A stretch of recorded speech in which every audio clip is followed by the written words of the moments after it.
Hi hello we were అందరికీ welcome friends. మన ఛానల్కి స్వాగతం.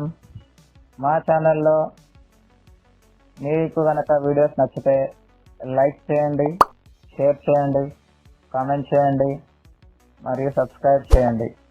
మరిన్ని నోటిఫికేషన్స్ కోసం పక్కనే ఉన్న బెల్ ఐకాన్ని ఆల్ పైన ట్యాప్ చేయండి. ఆల్ పైన ట్యాప్ చేయడం ద్వారా మేము చేసే ప్రతి వీడియోలని, తాజా వీడియోలని నోటిఫికేషన్లో పొందగలరు. హాయ్ హలో వివర్స్, అందరికి వెల్కమ్ ఫ్రెండ్స్. మన ఛానల్కి స్వాగతం ఫ్రెండ్స్. దినేష్ కార్తిక్ రిటైర్మెంట్ ప్రకటించిన 2 రోజుల వ్యవధిలోనే మనకి మరొక బ్రేకింగ్ న్యూస్ అయితే అందుబాటులోకి రావడం జరిగింది. అదేంటంటే కేదార్ జాదవ్ మనందరికీ సుపరిచితుడే. గతంలో ధోని హయాంలో చాలా మ్యాచెస్ అయితే ఆడటం జరిగింది. సో ధోని హయాంలో మ్యాచెస్ ఆడినప్పుడు ఎంతో గుర్తింపు పొందిన కేదార్ జాదవ్ తర్వాత కెప్టెన్లు మారుతున్న కొద్దీ తనకి అంతగా ఆపర్చునిటీస్ రాకపోవడం, ఆయన కెరియర్ ఎటో వైపు మళ్ళడం అయితే జరిగింది. సో ఇప్పటివరకు 2014లో డెబ్యూ చేసినటువంటి కేదార్ జాదవ్ 1611 రన్స్ మాత్రమే చేయడం జరిగింది. T20లో 2 సెంచరీస్తో పాటు ఓడిఐలో 7 సెంచరీస్ అయితే చేశాడు. 27 ఓడిఐ వికెట్స్ అయితే, ఇంటర్నేషనల్ వికెట్స్ అయితే సంపాదించాడు. అంటే తన కెరీర్లో ఉన్నాయి. అదేవిధంగా 2010 నుంచి 2023 వరకు వివిధ ఫ్రాంచైజెస్కి కూడా ప్రాతినిధ్యం వహించాడు.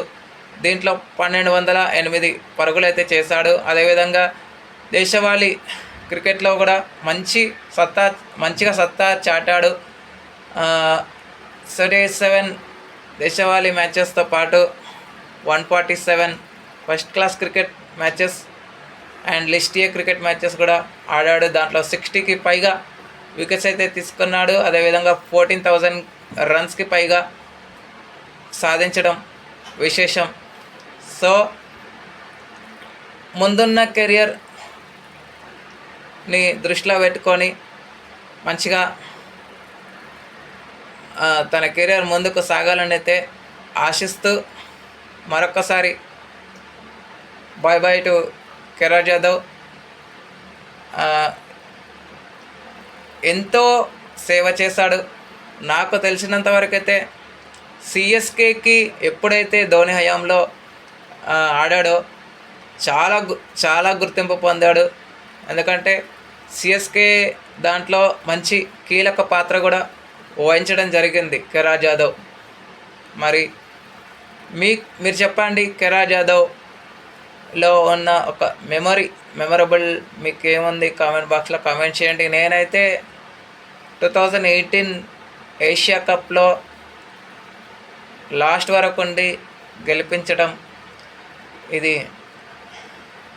నేను చూసినంత వరకు అయితే ఇదే లాస్ట్ అండ్ ఫైనల్గా నేను ఆయన ఇన్నింగ్స్ అయితే చూడడం జరిగింది. ఇది మాత్రం ఎప్పటికీ నేనైతే గుర్తుపెట్టుకుంటాను. మరి మీకున్న మెమరీస్ ఏంటో కేదార్ జాదవ్ గురించి షేర్ చేయండి. Thank you friends. ఇలాంటి అప్డేట్స్ కోసం ఛానల్ని సబ్స్క్రైబ్, షేర్, లైక్, కామెంట్ చేయండి. మరొక అప్డేట్తో మీ ముందు ఉంటాను. అంతవరకు సెలవు. నమస్కారం.